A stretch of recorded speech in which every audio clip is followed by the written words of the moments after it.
hitung. Siapa kita? Guru penggerak Kabupaten Banjar.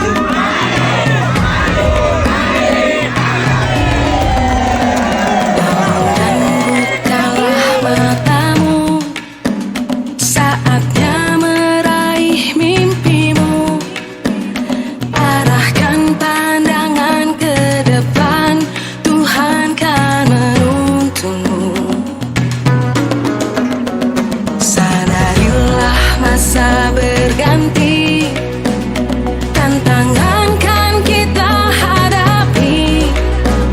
Bergandeng tangan untuk negeri, era kita menanti berseri. Kita pelajar Pancasila, kita bernama. Assalamualaikum warahmatullahi wabarakatuh, Ibu. Waalaikumsalam warahmatullahi wabarakatuh. Bagaimana kabarnya, Ibu? Alhamdulillah baik, sehat. Saya mau meminta waktu Ibu ya untuk bincang-bincang tentang pengambilan keputusan. Jadi sekolah Ibu kan Ibu sebagai pemimpinnya begitu. Siap. Ya. Kita mulai saja Bu wawancaranya. Ya. Selama ini bagaimana Ibu mengidentifikasi kasus-kasus yang merupakan dilema etika atau bujukan moral yang ada di sekolah Ibu? Ya, terima kasih ya atas wawancaranya. Ya, jadi untuk kasus etika ya ini berkenaan biasanya dengan ya moral atau kepribadian ya. Oke. Yang mana ya di akhir-akhir ini Bu, mungkin karena adanya COVID ya, pandemi kemarin itu anak-anak ya lockdown, kemudian mereka itu banyak belajar di rumah. Iya. Ya setelah turun ke sekolah ya sepertinya Bu lah ya karakter atau Iya. moralnya itu sangat menurun di akhir-akhir ini. Ya jadi contohnya ya seperti perkelahian. Perkelahian itu antara ya pernah terjadi antar kelas. Iya. Ya. Nah ini yang meresahkan. Kalau biasa kan ya sama di Iya, sama kelas di saja. kelas, Ada ini pernah terjadi antar kelas. Mengapa? Ya karena mulut aja. Iya. Karena biasanya bergaya. Iya. Ya tapi akhirnya ya gaya-gaya jadi gampang ya gaya jadi kalahi. Iya. Ya, untuk mengatasinya kemarin itu ya wali kelasnya Iya. memanggil, Iya. ya jadi dipanggil, ditanyai siapa yang mulai. Iya. Karena anak-anak ini kalau ditanya siapa yang salah, siapa yang ini kadang mau salah. Itu ciri anak itu kadang mau disalahkan. Artinya inya anu pada hulu, ikan juga yang pada hulu. Inya bu anu dulu. Ya, jadi sama-sama mempertahankan kebenaran. Jadi tinggal wali kelas atau kepala sekolah aja lagi yang bisa ya mengambil keputusan ya untuk ya supaya dia rukun kembali. Jadi alhamdulillah kemarin sudah dipanggil oleh wali kelas, kemudian ditanyai masalahnya apa.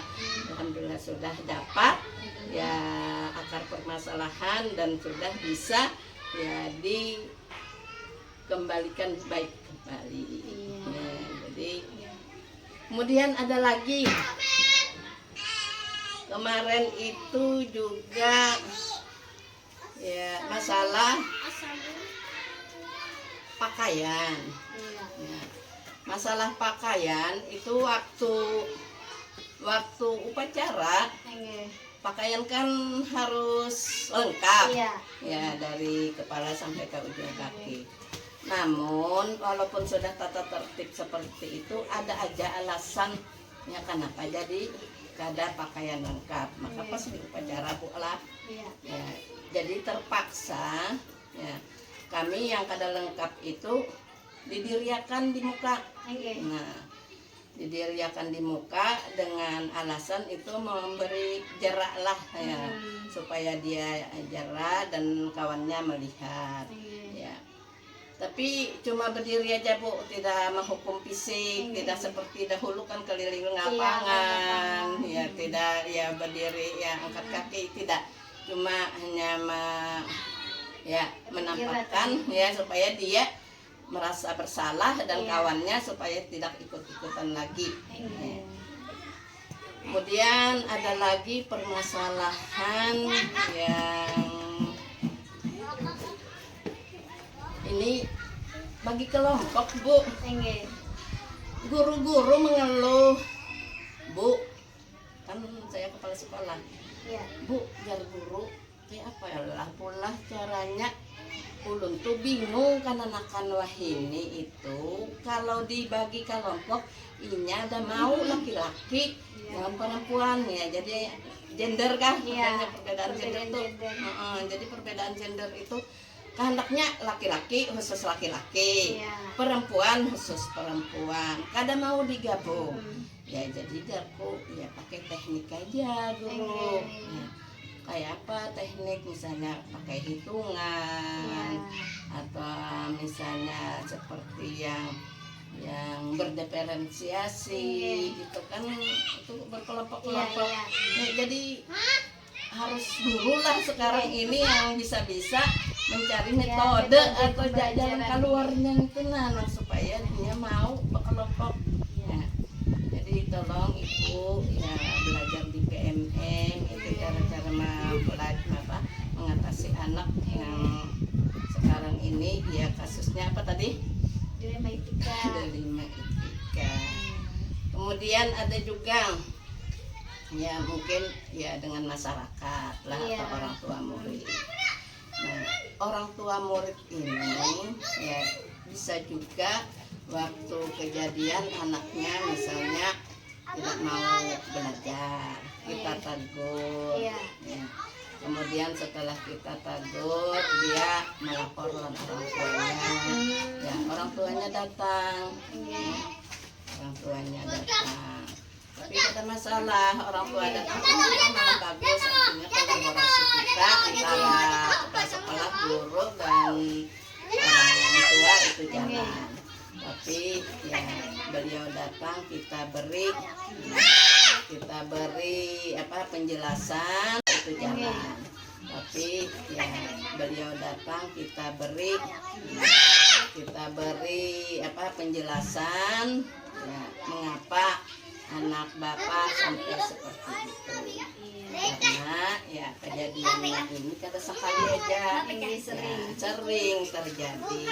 Setelah orang tuanya mendengar penjelasan bahwa ya dari guru bahwa anaknya seperti itu, maka malah orang tuanya minta maaf. Ya artinya beliau itu ada boleh memihak dari anak aja, dengan laporan anak aja ada boleh, harus ya disatukan. Jadi alhamdulillah Kian datang ke sini itu untuk mendengarkan ya versi dari guru. Versi dari guru itu ya seperti apa. Ya alhamdulillah ya setelah dijelaskan, kemudian anaknya ya mengerti, orang tuanya juga ya memaklumi, dan akhirnya anaknya alhamdulillah kembali sekolah dengan ya bagus. Jadi sama-sama lah kita membimbing, karena pendidikan itu bukan saja tanggung jawab pemerintah, tapi orang tua dan masyarakat. Ya, jadi alhamdulillah Bu luar biasa. Kalau untuk etik dan moral ini ya Ibu rasa apalagi dengan adanya gadget, nah ini yang mempengaruhi benar Bu Ai. Ya, jadi untuk akhir ya tahun-tahun 2-3 tahun ini nang rasanya ya agak menurun dan karakter atau etika moral tadi. Karena apa? Karena pengaruh gadget atau HP ini. Mungkin ya, baik itu di rumah ya kan. Jadi kita harus bisa ya, menjelaskan sebagai guru bahwa gadget ini sebenarnya bagus, ya. Bukan karena bagus, selalu orangnya bagus, cuma harus selektif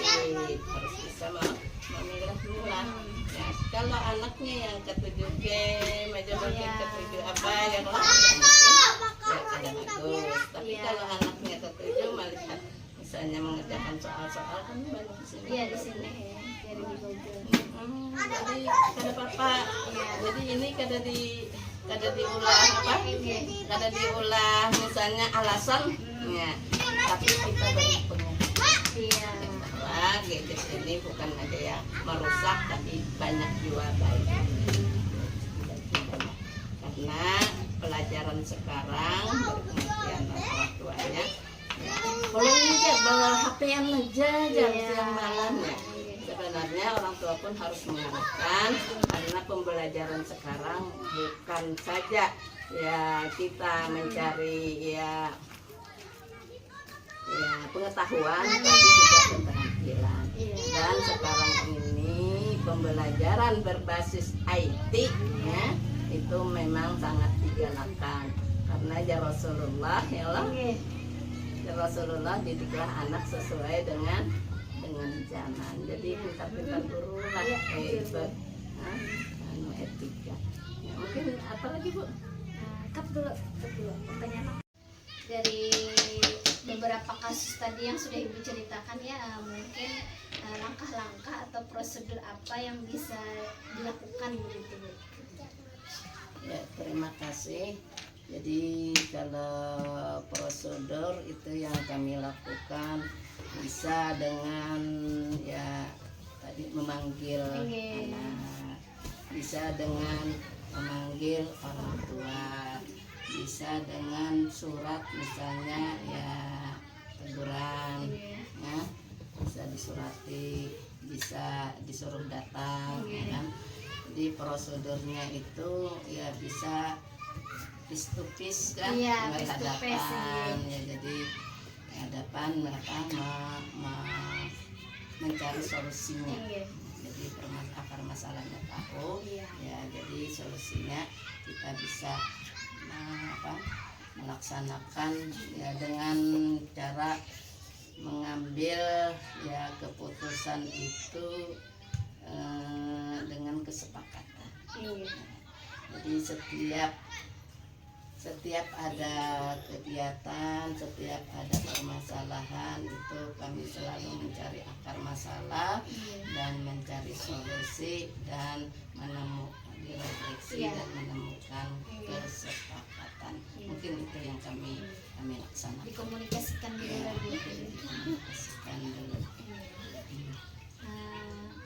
Hal-hal apa saja yang selama ini Ibu anggap efektif dalam pengambilan keputusan pada kasus-kasus dilema etika? Jadi yang efektif ya itu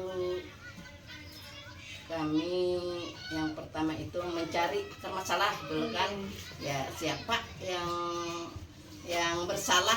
Nah, kemudian kami menggali akar tadi. Oh ternyata si A si B yang bersalah, itu mencari informasi dulu siapa yang, kemudian dari yang bermasalah itu kita tahu informasinya, kemudian ya si A misalnya atau dari kawannya si B Bu A, nah kami panggillah yang bersalah tadi.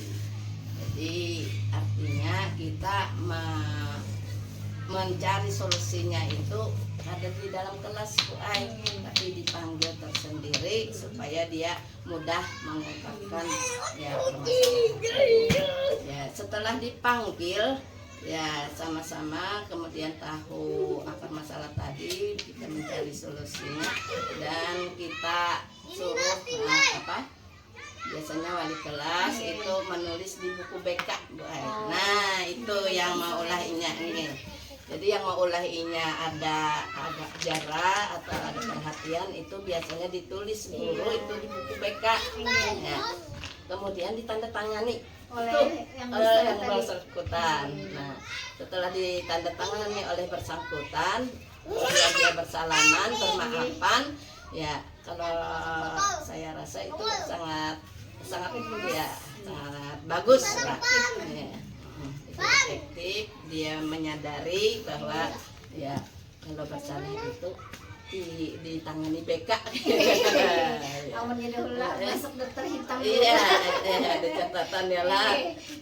Jadi ada bukan kita supaya dia takut siapa Bukan ya. ada, tapi Efek jerah ya. Memberi sanksi yang mendidik yang ya. mendidik. Mungkin itu Bu. Ya. Cut dulu Tim. Dari semua hal yang telah Ibu sampaikan tadi, pembelajaran apa yang Ibu petik dari pengalaman dalam pengambilan keputusan yang Ibu lakukan? Pengalaman yang sudah dilaksanakan itu ya Ibu rasa dia jadi ya apa aktif, dan kemudian dia disiplin Bu.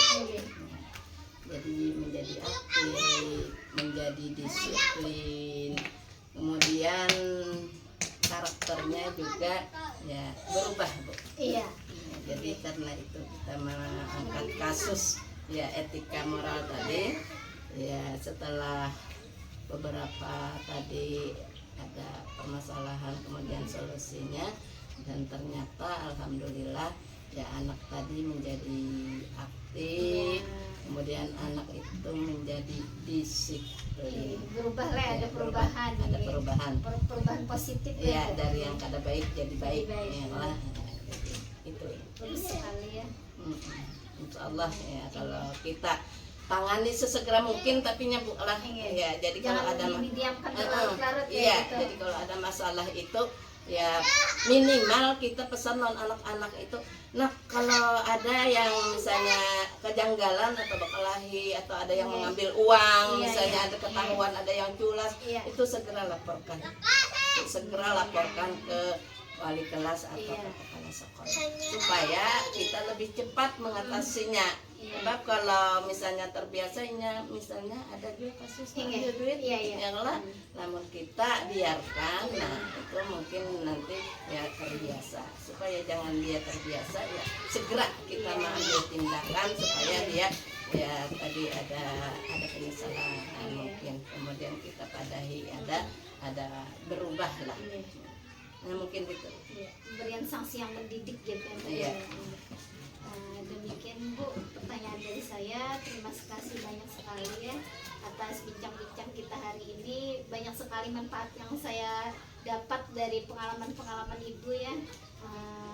Mungkin itu nantinya juga akan saya bawa ya, bermanfaat untuk saya pribadi begitu Bu. Terima kasih atas berbagi pengalamannya Ibu. Terima kasih banyak. Iya, sama-sama.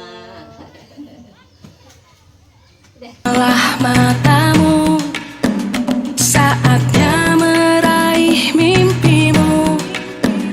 Arahkan pandangan ke depan, Tuhan kan menuntunmu. Sadarilah masa berganti, tantangan kan kita hadapi. Bergandeng tangan untuk negeri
mata